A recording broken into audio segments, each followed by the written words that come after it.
گاؤں کی پگڈنڈیوں پہ بچے ایک دوسرے سے آگے نکلنے اور ڈھول کی آواز کا پیچھا کرتے بھاگ رہے ہیں۔ آج پروین کی اور اقبال کی شادی ہے۔ دونوں کے گھروں میں کچھ خاص واسطہ نہیں۔ چچا زاد ہونے کی بنا پر یہ رشتہ پروین کی پیدائش کے دن ہی طے پایا تھا۔ دونوں طرف ایک ہی خاندان تھا۔ بارات پینو کے گھر آ چکی تھی۔ ہرے بھرے کھیتوں کے بیچ کچی مٹی کی چار دیواری میں کھلا سا صحن، اور صحن کے ایک طرف بیری کا بڑا سا درخت جو کہ کیکر کے درخت کے اتنے قریب کہ اٹکھلیاں کرتے ہوئے صاف دکھتا۔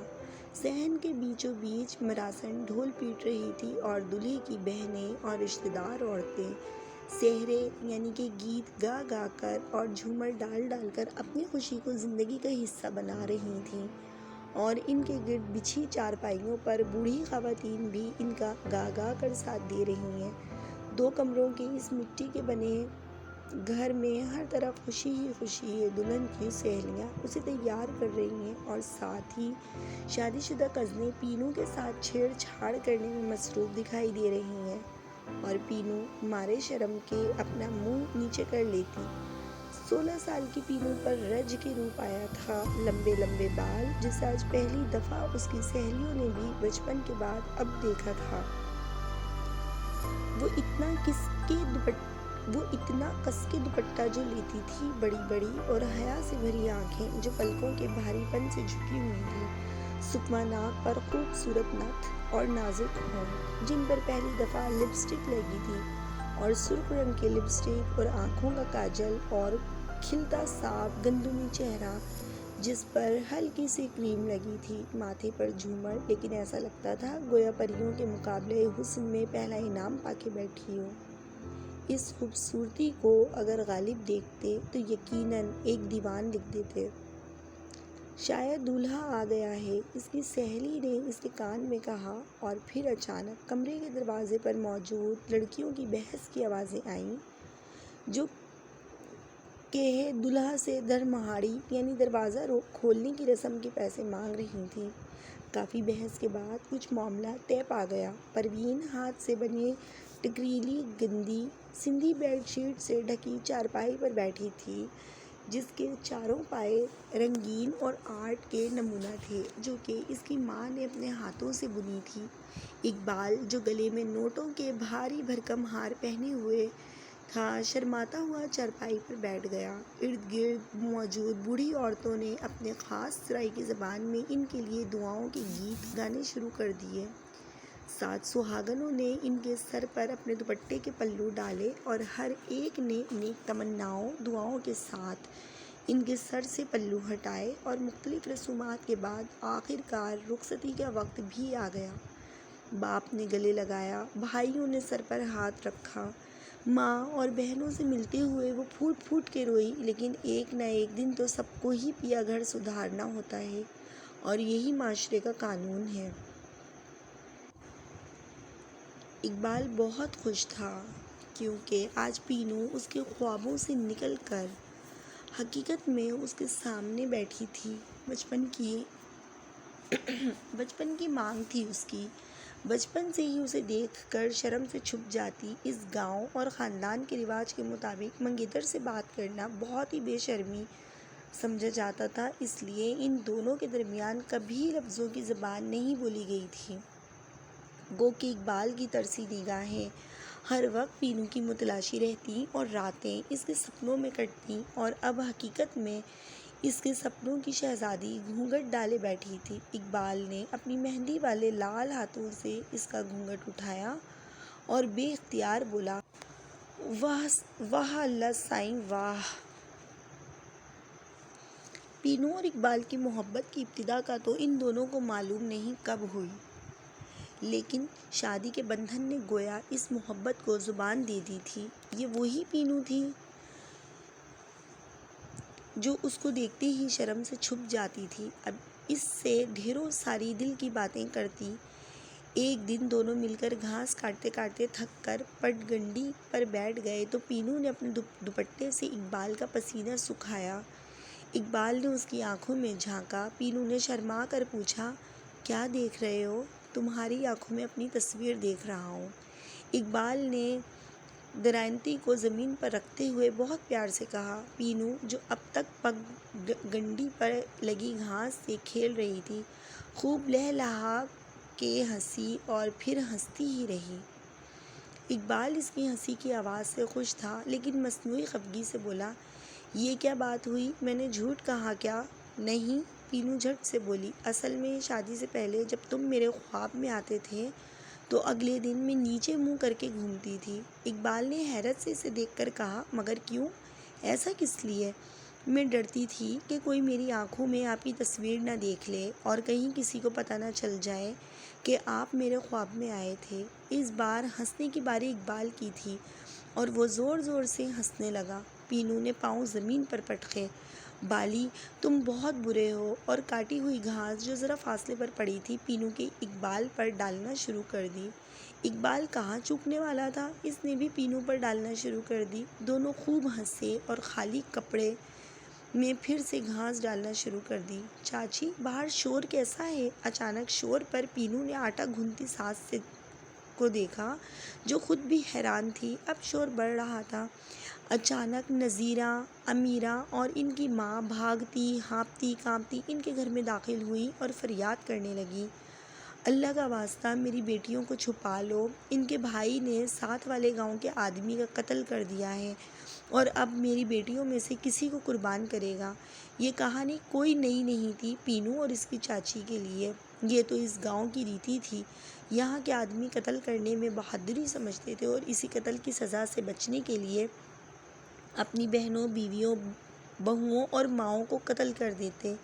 اس سے ان کے دو مقاصد حاصل ہوتے، دشمن بھی مارا جاتا جس پہ ان کی بہادری کا ٹائٹل مل جاتا، اور ان گھر کی کسی عورت کو مارنے پر سزا سے بچنے کے علاوہ عزت دار غیرت مند ہونے پر پگ بھی پہنائی جاتی۔ ویسے بھی عورت کی حیثیت ہی کیا تھی ان کی نظر میں، پاؤں کی جوتی، غلام، حقیر اور کمزور۔ پھر چھوٹی موٹی مار کٹائی سے کہاں ان کی طاقت کا پتہ چلتا، ایک آدھ قتل کر کے ہی تو مرد کی مردانگی کا روپ آتا۔ شور اور قریب آ رہا تھا۔ اس سے پہلے کہ پینو اور اس کی چاچی کچھ کرنے کا سوچتی، امیرہ، نذیرہ کے بھائی اور باپ اندر آ گئے، ان کے ساتھ پینو کا سسر اور جیٹھ۔ اپنی بڑی مونچھوں کو تاؤ دیتا ہوا صحن میں داخل ہوا۔ نذیرہ اور امیرہ کمرے کی طرف بھاگی، لیکن ان کا بھائی جو تازہ تازہ قتل کر کے آیا تھا، اس کی آنکھوں سے ایک وحشی پن چھلک رہا تھا اور ایک قتل کرنے کے بعد اس کی آنکھوں کا لال ہو رہا تھا۔ ان کے پیچھے شکاری کتے کی طرح جھپٹا۔ امیرہ کی قسمت خراب تھی کہ وہ پہلے پکڑائی میں آ گئی اور اس کے بھائی کو تو اس وقت قربانی کے لیے ایک ہی چاہیے تھی۔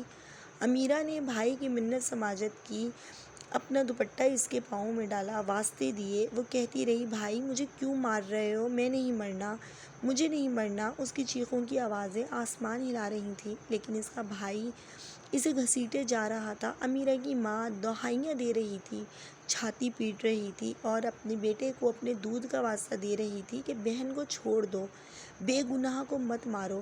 مغرب کی اذان کی آواز آئی تو بولی، دیکھو میرے بیٹے، تم کو اس اذان کی قسم کا واسطہ میری بیٹی کو چھوڑ دو۔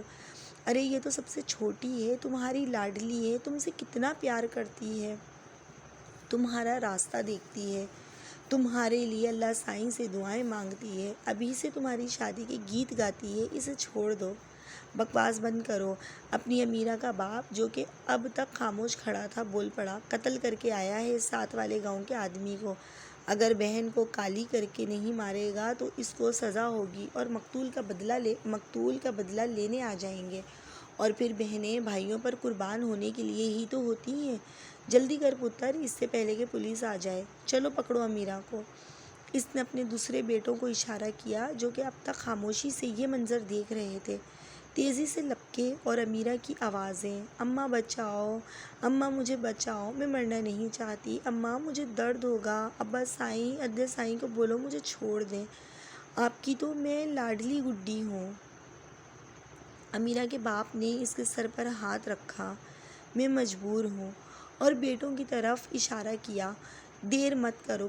پینو اور اس کی ساس جو شروع سے رو رہی تھی اور اسے بچانے کے لیے آگے آ رہی تھی، وہ بھی واسطے دینے لگ گئیں، چاچا، اللہ کا واسطہ ظلم مت کرو، خدا کے قہر سے ڈرو۔ لیکن اس وقت کوئی بھی فریاد کوئی بھی واسطہ، کوئی بھی آنسو امیرہ کے باپ کے فیصلے کو ٹس سے مس نہیں کر سکتا تھا۔ اس وقت اس کو اپنی بیٹی کی قربانی میں ہی اپنے بیٹے کی زندگی نظر آئی، اور بیٹی بچا کر وہ گھاٹے کا سودا نہیں کرنا چاہ رہا تھا۔ آخر کو نسل تو بیٹوں سے چلتی ہے۔ امیرہ کی ماں ان کے پیچھے باہر کے دروازے کی طرف بھاگی، لیکن اس کے شوہر نے اس کو بالوں سے پکڑ کر پیچھے کی طرف دھکا دیا اور بیٹوں کو باہر سے دروازہ بند کرنے کا کہا۔ امیرہ کی چیخوں کی آوازیں اندھیرا پھیلنے کے ساتھ ساتھ دور ہوتی چلی گئیں۔ اس کا دوپٹہ کچے صحن کے بیچ پڑا تھا۔ اس کی ماں نے دوپٹے کو اٹھا کر گلے لگایا۔ آج امیرہ کی گڑیا کی شادی تھی اور اس نے اپنی ماں سے خاص یہ سوٹ سلوایا تھا اور دوپٹے پر گوٹا اپنے ہاتھوں سے لگایا تھا۔ اس نے دوپٹے پر گوٹا لگا کر ماں سے کہا، دیکھو اماں، میں نے اچھا گوٹا لگایا ہے نا؟ بڑے ادا یعنی بڑے بھائی کی دلہن کے کپڑوں پر بھی میں گوٹا لگاؤں گی۔ اماں کتنا مزہ آئے گا، میں ادے کو خود مہندی لگاؤں گی۔ امیرہ کی ماں غم سے نڈھال تھی۔ پینو اور اس کی ساس اسے پانی پلانے کی کوشش کر رہی تھی اور خود بھی زاروں قطار رو رہی تھی۔ بھلا کیسے اسے دلاسا دیتی، ادی اٹھو پانی پی لو۔ ہم عورتوں کی تو قسمت ہی خراب ہے۔ اللہ سائی نے ہمیں پیدا ہی قربان ہونے کے لیے کیا ہے، اسی لیے تو درباروں میں جا جا کر اپنی بیٹی پیدا نہ ہونے کی دعائیں کرتے ہیں، لیکن وہ بھی بادشاہ ہے۔ اماں حوا کی سزا ہم سے لے رہا ہے۔ کیا ہوتا ہم عورتوں کو بلی، کتا یا کوئی اور جانور بنا دیتا؟ ارے اس عورت بننے سے تو بہتر تھا۔ چاچی اپنے غم میں بولے چلی جا رہی تھی اور امیرہ کی ماں اس کے گلے لگ کر بین کر رہی تھی، ارے میری امیرہ کی گڑیا کی شادی تھی آج، میری بیٹی کتنی خوش تھی۔ مہندی لگائی اس نے اپنے ہاتھوں پہ، ہائے میری بچی آج بہت خوبصورت لگ رہی تھی، ہائے نظر لگ گئی میری بچی کو میری۔ اور ابا تو نے پیدا کیوں کیا؟ اگر میری گود میرے ہی بچوں کے ہاتھوں اجاڑنی تھی تو۔ بین کرتے کرتے چاچی رحمت بے ہوش ہو گئیں۔ تو مائی یوٹیوب فیملی، آج کی ایپیسوڈ یہیں پر ہی اختتام پذیر کرتے ہیں۔